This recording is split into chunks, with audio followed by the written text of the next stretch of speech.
আসসালামু আলাইকুম। বাংলা সংবাদে সবাইকে স্বাগত জানাচ্ছি। ফিরোজ তোহা। শুরুতেই বিআরবি কেবলস সংবাদ শিরোনাম। আবারও মধ্যপ্রাচ্যে ভয়াবহ তৃতীয় বিশ্বযুদ্ধ শুরু হয়ে যাচ্ছে। মার্কিন যুক্তরাষ্ট্র এবং দখলদারদের কোনোভাবেই ছাড় দিচ্ছে না ইরানের ইসলামী বিপ্লবী গার্ড বাহিনীর সদস্যরা। আর এরই মাঝে আমাদের হাতে এসে পৌঁছেছে এই যুদ্ধের সর্বশেষ গুরুত্বপূর্ণ সবথেকে তাজা আপডেট সংবাদ আপনাদের জানিয়ে দিব। প্রথমেই জানিয়ে দিব ইরানের উপর থেকে নৌ অবরোধ তুলে নেয়ার ঘোষণা ডোনাল্ড ট্রাম্পের। ইরানের উপর থেকে নৌ অবরোধ তুলে নেয়ার ঘোষণা দিয়েছে মার্কিন যুক্তরাষ্ট্রের প্রেসিডেন্ট ডোনাল্ড ট্রাম্প। নিজের সামাজিক যোগাযোগ মাধ্যম ট্রুথ সোশ্যালের এক পোস্টে তিনি এই ঘোষণা দেন। গত মাসে এই অবরোধ আরোপ করা হয়েছিল।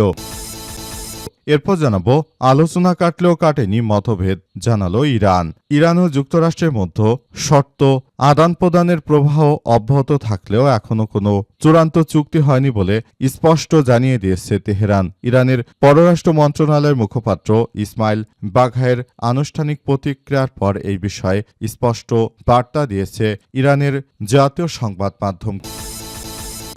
এদিকে মধ্যপ্রাচ্যে মার্কিন বাহিনীর উপস্থিত ও সতর্ক রয়েছে, জানালো সেন্টকম। ইরান যুদ্ধের দায়িত্বে থাকা মার্কিন সামরিক বাহিনীর সেন্ট্রাল কমান্ড সেন্টকম জানিয়েছে যে মধ্যপ্রাচ্যে অঞ্চল জুড়ে মার্কিন বাহিনীর উপস্থিতি ও সতর্ক রয়েছে। সামাজিক যোগাযোগ মাধ্যম এক্সে দেয়া এক পোস্টে মধ্যপ্রাচ্য সহ কয়েকটি অঞ্চলে মার্কিন সামরিক বাহিনীর তদারকির দায়িত্বে থাকা এই কমান্ড ইউনিটটি একটি ছবিও শেয়ার করেছে। জানাবো প্রতিরক্ষা খাতে $1.5 লাখ কোটি বিনিয়োগ করছে যুক্তরাষ্ট্র। মার্কিন প্রেসিডেন্ট ডোনাল্ড ট্রাম্প চলতি বছর প্রতিরক্ষা খাতে $1.5 লাখ কোটি একটি প্রজন্ম ভিত্তিক বিনিয়োগ করতে যাচ্ছে বলে জানিয়েছে যুক্তরাষ্ট্রের প্রতিরক্ষামন্ত্রী পিটার হেগসেট। সিঙ্গাপুরে চলমান এশিয়ার শীর্ষ নিরাপত্তা সম্মেলন শাংরি লা ডায়ালগ এই মন্তব্য দিতে গিয়ে তিনি এসব কথা জানিয়েছেন। এবং সর্বশেষ জানাবো ভাঙ্গায় বৃষ্টি উপেক্ষা করে দুই পক্ষের সংঘর্ষ, আহত 25।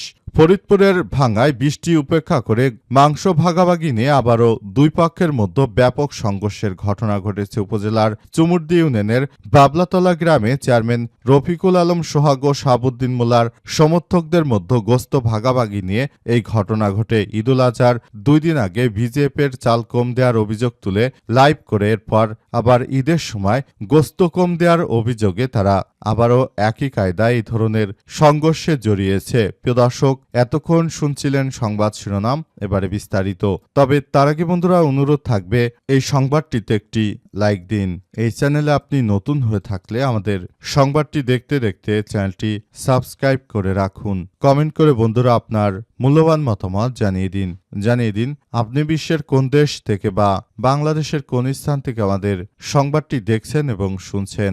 আর বন্ধুরা, আজকের সংবাদ সম্পর্কে আপনার মূল্যবান মতামত কমেন্ট করে জানিয়ে দিন আপনি বিশ্বের কোন দেশ থেকে বা বাংলাদেশের কোন স্থান থেকে আমাদের সঙ্গে কানেক্টেড রয়েছেন।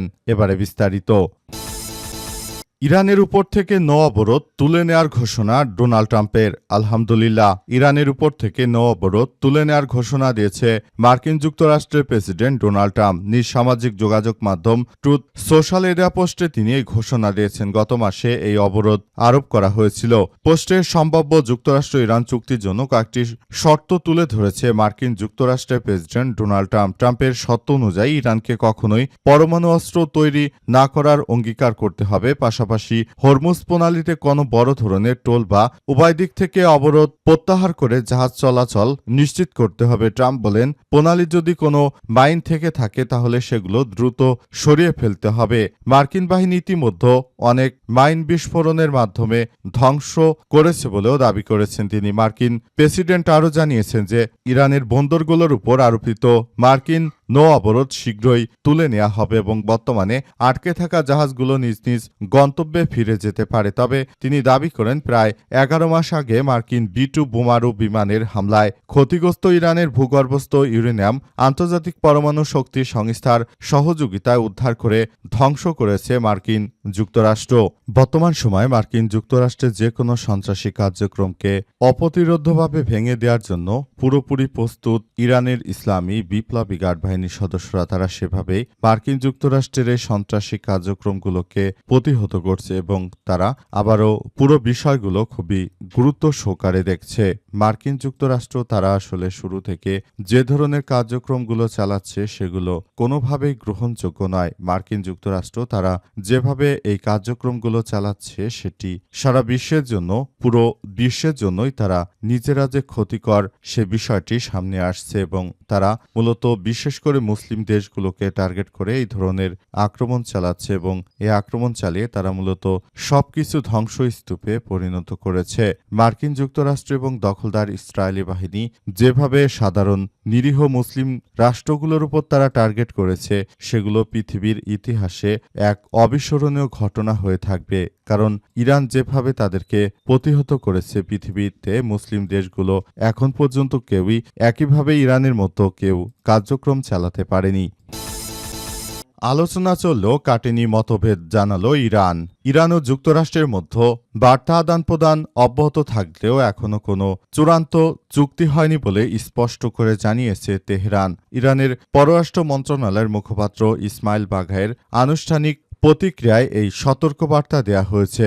মার্কিন প্রেসিডেন্ট ডোনাল্ড ট্রাম্পের বক্তব্যের সুর ও ভাষায় তীব্র বিরোধিতা করে বাঘাই জানিয়েছেন যে ৪৭ বছর আগে ইরান শর্ত চাপিয়ে দেওয়ার ভাষাকে বিদায় জানিয়েছে। তিনি জোর দিয়ে জানিয়েছেন যে ইরান কেবল তার জনগণের স্বার্থ এবং অধিকারের উপর ভিত্তি করে যে কোনো সিদ্ধান্ত নিয়ে থাকে। নৌ অবরোধ এবং হরমুজ প্রণালীর প্রসঙ্গে বাঘাই জানিয়েছেন যে যুক্তরাষ্ট্র যেটিকে অবরোধ বলছে, ইরান এর দৃষ্টিতে তা এই যুদ্ধের শুরু থেকেই একটি অবৈধ পদক্ষেপ। একই সঙ্গে এটি যুদ্ধবিরতি এবং আন্তর্জাতিক নৌ চলাচলের উপর স্বাধীনতার পরিপন্থী।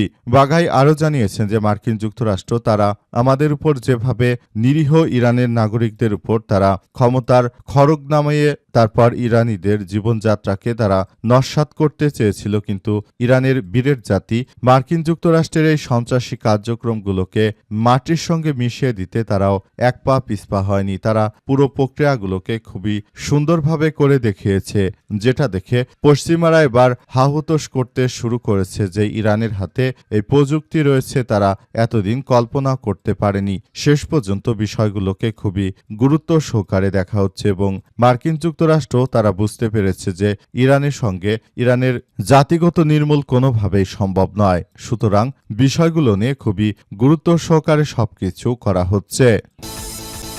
মধ্যপ্রাচ্যে মার্কিন বাহিনী উপস্থিত ও সতর্ক রয়েছে জানালো সেন্টকম।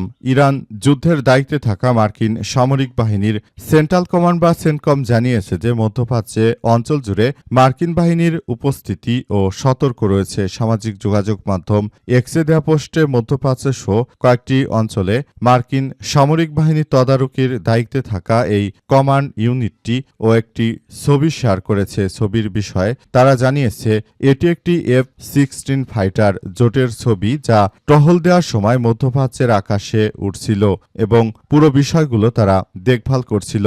মার্কিন যুক্তরাষ্ট্রের যে কোনো আগ্রাসী মতামতকে ইরান ধূলিসাৎ করে দেওয়ার মধ্য দিয়ে মূলত ভবিষ্যতের দিকে এগিয়ে যাচ্ছে। ইরানের ইসলামী বিপ্লবী গার্ড বাহিনীর সদস্যরা তারা মার্কিন যুক্তরাষ্ট্রের এই ধরনের সন্ত্রাসী কার্যক্রমগুলোকে প্রতিহত করার মধ্য দিয়ে তারা মূলত সারা বিশ্বের বুকে মুসলিম দেশ হিসেবে মুসলিম দেশের শক্তি সামর্থ্যকে পৌঁছে দিয়েছে। মার্কিন যুক্তরাষ্ট্র এবং জায়নবাদীরা বুঝতে পেরেছে যে এই যুদ্ধে ইরানকে তারা হারাতে পারবে না, তাই তারা নানাভাবে টালবাহানা করে ইরানের পারমাণবিক যে সমৃদ্ধ ইউরেনিয়াম রয়েছে সেগুলো তারা হাতিয়ে নেয়ার চেষ্টা করছে। কিন্তু ইরান এদের কাছে কখনোই আত্মসমর্পণ করবে না বলে ইরানের পক্ষ থেকে নিশ্চিত করা হয়েছে এবং ইরান মার্কিন যুক্তরাষ্ট্রের কোনো কথাই মানছে না। এমনকি মার্কিন যুক্তরাষ্ট্র থেকে বিভিন্নভাবে তাদেরকে অফার দেওয়া হলেও সেগুলো প্রত্যাখ্যান করে দিয়েছে ইরান। ইরান জানিয়েছে তারা হচ্ছে মুসলিম বিশ্বের মধ্যে একটি এমন এক জাতি, তাদের রয়েছে আত্মসম্মান।